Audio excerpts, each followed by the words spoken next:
நைட்ல என்ன வரும்னே தெரியாது. ஏன்னா பாய் எங்க போனாலும் வீட்டுக்கு வருவாரு அப்படின்ற ஒரு நம்பிக்கையில தான் இருந்தோம். அன்னைக்கு எந்த ஒரு மெசேஜும் வரல. அவருக்கு நான் கால் பண்ணி எந்த ஒரு இதுவும் எனக்கு கிடைக்கல. 100% எனக்கு தெரிஞ்சிச்சு ஏதோ ஒரு இன்சிடென்ட் நடந்திருக்கணும்.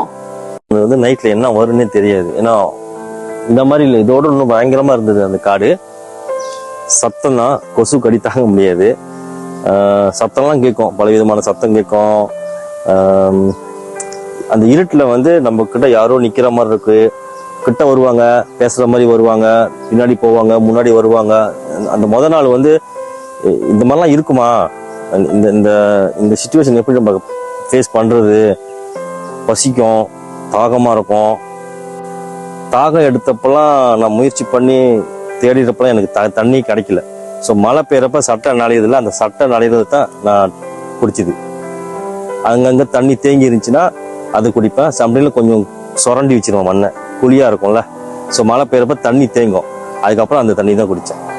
இவர் சொல்லும் சம்பவம் நினைத்து பார்க்கும் பொழுதே அச்சம், பயம் தொற்றிக்கொள்கிறது நம்மையும். ஸோ அந்த 4 நாளும் என் நண்பர் என் கூட நைட்ல என் கூட இருக்கிற மாதிரி ஒரு ஃபீலிங். 4ஆவது நாள் எனக்கு கண்டுபிடிச்ச கையில நான் அந்த ஹெல்ப் பண்ணவங்க கிட்ட நான் கேட்டது, காடியில் அவர் இருக்காரா இல்லை காடிக்கு வெளியே இருக்காரா தெரியல. ஆனால் என் கூட என் ஃப்ரெண்டு வந்தாரு, போய் பாருங்க அவருக்கு என்ன ஆச்சு அப்படின்னு. ஆனால் சில பேர் அதை சொல்லல என்கிட்ட. இல்லை நீ போ, அவர் வந்துருவாரு அப்படின்னு தான் சொன்னாங்க. ஆனால் இன்னொருத்தர்கிட்ட நான் கை பிடிச்சி கேட்டேன். அதுக்கு அவர் சொன்னாரு, அவர் இல்லையா, இறந்துட்டாரு. ஸோ அங்கதான் ரொம்ப கஷ்டமா இருந்துச்சு. ஸோ ஃபர்ஸ்ட் டே கண் முழிச்ச கையோட கண்டிப்பா என்னை தேடி வருவாங்கன்னு நம்பிக்கை இருந்தது. அந்த நேரம் போக போக போக இன்னும் யாரும் வரலையேன்ற ஒரு பயம் ஆரம்பிச்சிருச்சு. அதுக்கப்புறம் அந்த நாள் நைட்ல வரைக்கும் யாரும் வரல. ஸோ என்ன பண்றாங்க, தேடுறாங்களா தேடலையா அப்படின்னு எனக்கு ஒரு குழப்பமாயிருச்சு. ஸோ அந்த நைட்ல நான் பல ஷேடோ பார்த்தேன். இந்த காட்டுக்குள்ள பல விதமான ஆளை பார்த்தேன். என் கூட இருந்த நண்பரே என் முன்னுக்கு நிக்கிற மாதிரிலாம் இருந்துச்சு. ஸோ அது இப்போ வரைக்கும் கற்பனையா இல்லை என்னோட இமேஜினாசியா இல்லை உண்மையானு எனக்கு தெரியல. 2வது நாள் அதே தான். நான் என் முயற்சியில கைவிடல, நான் போய்கிட்டே தான் இருந்தேன்.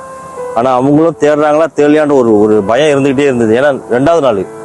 ஸோ 3வது நாளும் அவங்க வரலன்றதப்ப எனக்கு தெரிஞ்சிருச்சு, நான் இருக்கிற இடம் யாருக்குமே தெரியல.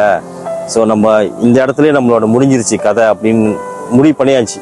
ஸோ 4வது நாள் சரி முடிஞ்ச அளவுக்கு இன்னும் கொஞ்சம் தூரம் போகுவோம் அப்படின்ட்டு போயிட்டு அதுக்கப்புறம் முடியல. ஏன்னா எனக்கு வயிற்றுல புழு வச்சிருச்சு, கையில புழு வச்சிருச்சு, இடுப்புல. ஸோ நான் நவுற காயங்கள் ரொம்ப பெருசாதான் ஆரம்பிச்சிச்சு. எனக்கு எனர்ஜியும் இல்லை. 10 ஆண்டுகளுக்கு முன்பு உடன் வந்த உயிர் சிநேகிதன் இறந்துவிட்ட செய்தி கூட தெரியாமல் உடலில் புழுக்கள் மேய்ந்தபடி யாராவது நம்மை எட்டி பார்க்க மாட்டார்களா என்று ஒரு காட்டின் பள்ளத்தில் உயிருக்கு போராடி கொண்டிருந்தார் நிக்கோலஸ் என்ட்ரோ. போகும்போது வாசல்ல நின்று பார்த்தேன், கையை காட்டினேன். இவரும் கை காட்டிட்டு போயிட்டாரு. எப்பயுமே அவர் வெளியே போனாருன்னா வீட்டுக்கு வர வரைக்கும் நான் இந்த கதவு திறந்து எத்தனை மணியா இருந்தாலும் வெளியே போய் பார்ப்பேன்.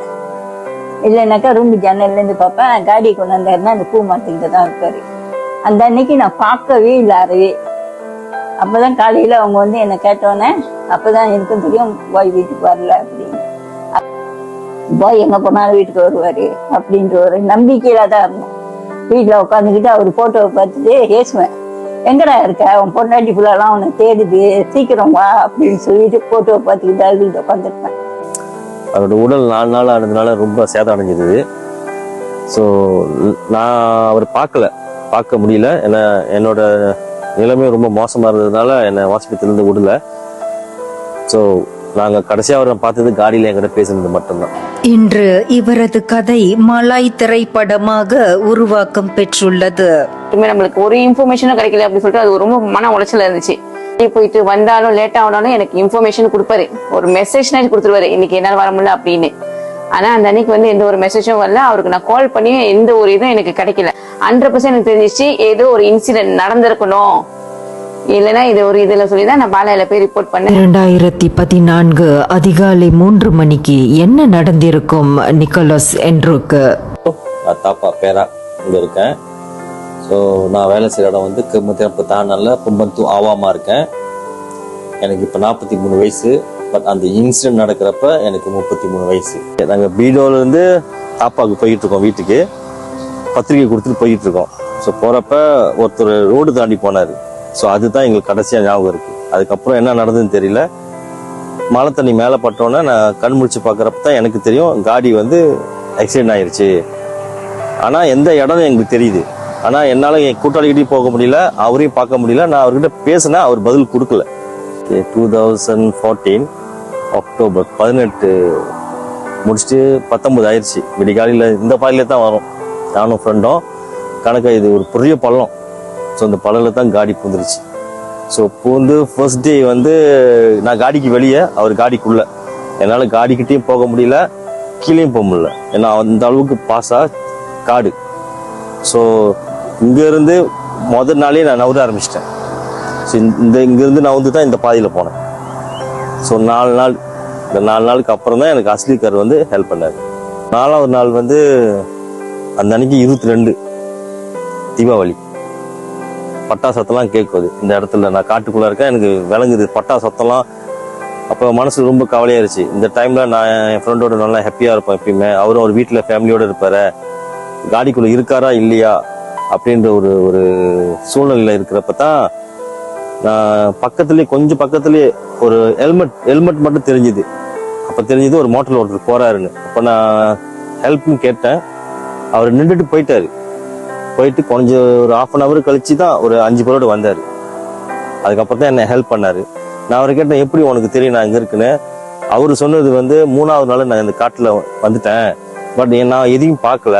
ஆனால் என்னால் வீட்டில் தூங்க முடியல, நான் கனவு கண்டேன், ஹெல்ப் கேட்ட மாதிரி இருந்தது. ஸோ நான் எங்கள் அம்மா கிட்ட சொன்னோன்னே எங்கள் அம்மா நீ போய் பாரியா, எதுக்கும் மேபி இருக்கலாம் அப்படின்ற சொன்னதுக்கு அப்புறம் தான் அவர் வந்து என்னை ஹெல்ப் பண்ணார்.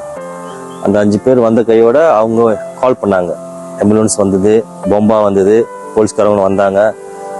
வந்து கேள்வியெல்லாம் கேட்டுட்டு ரொம்ப நேரம் டைம் எடுக்காம அவங்களும் ஸ்லிப்பர்லாம் கழட்டி அந்த சேத்துல இறங்கி அந்த அஸ்லிகாரங்க அந்த ஆம்புலன்ஸ்ல வந்த அத்தனை பேரும் என்னை தூக்கிட்டு மேலே போனாங்க. அங்கேருந்து ஹாஸ்பிட்டலுக்கு போனோன்னே நான் என் ஃபேமிலி எல்லாத்தையும் பார்த்தேன். அதுக்கப்புறம் இப்போ இங்கே நிற்கிறேன். நிக்கோலஸ் என்ட்ரூ தனது கதை திரைக்கதையாகும் என்று நினைக்கவில்லையாம். விவரிக்கிறார் இவ்வாறு.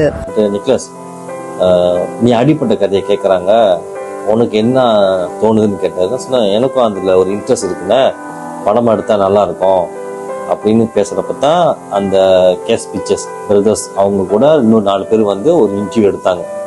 இன்டர்வியூ எடுத்து ஒரு 4-5 மாதத்துலேயே சொல்லிட்டாங்க, இது முழு நீள படமாக எடுக்கலாம், நல்லா வரும்.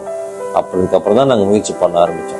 நிக்கோலஸ் என்ட்ரூவின் திகிலான இந்த நிஜ கதை நெசோட் என்னும் தலைப்பில் திரைக்கதையாக உருவானதை கண்டு வியந்தோம்.